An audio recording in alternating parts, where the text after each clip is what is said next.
According to animal behaviorists, some of your most normal everyday habits are quietly hurting your dog, but do you actually know which ones? That's the scary part. Most of them feel completely harmless. If you keep doing them, you could be slowly breaking your dog's trust, their health, and their sense of safety in their own home. Here are 5 everyday things that hurt your dog way more than you think. 1. Screaming at them when they mess up.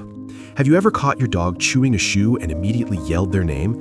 It feels like the right response, but here is what's actually happening inside their brain. Dogs, much like cats, don't process cause and effect through volume. A 2021 study found that pets regularly yelled at show significantly higher levels of chronic stress.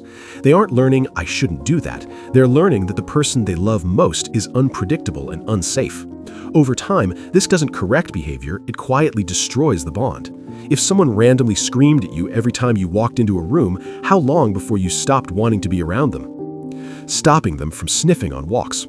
Most owners think a walk is just for physical exercise, but for a dog, a walk is a mental hunt. Dogs process the world through scent first. When you pull them away from a fire hydrant or a patch of grass, you're effectively blinding them. Just as indoor cats can become mentally starving without a hunting sequence, a dog who isn't allowed to sniff is living in a state of sensory deprivation. This leads to frustration and depression-like symptoms. The fix? Let them lead with their nose for just 5 minutes. It will transform their mood more than a 2-mile run ever could, patting them on top of the head. We do this out of love, but to a dog, a hand coming down from above their eyes can be incredibly jarring. Much like how cats have safe zones around the cheeks and ears, dogs often find head pats overstimulating or even threatening. Their skin is loaded with nerve endings that can go from pleasant to overwhelmed in seconds. Instead of reaching over their head, which forces them to flinch, extend a finger first. Let them scent handshake you and lean in. When you respect their space, you go from being someone who grabs them to someone who asks first. Forcing them to guilt trip. When you come home to a mess and your dog slinks away with their ears back, you think they feel guilty. Science says they don't. What you are seeing is a wellness check. They are reading your high cortisol and aggressive body language. They are performing an ancient ritual of appeasement to de-escalate your energy.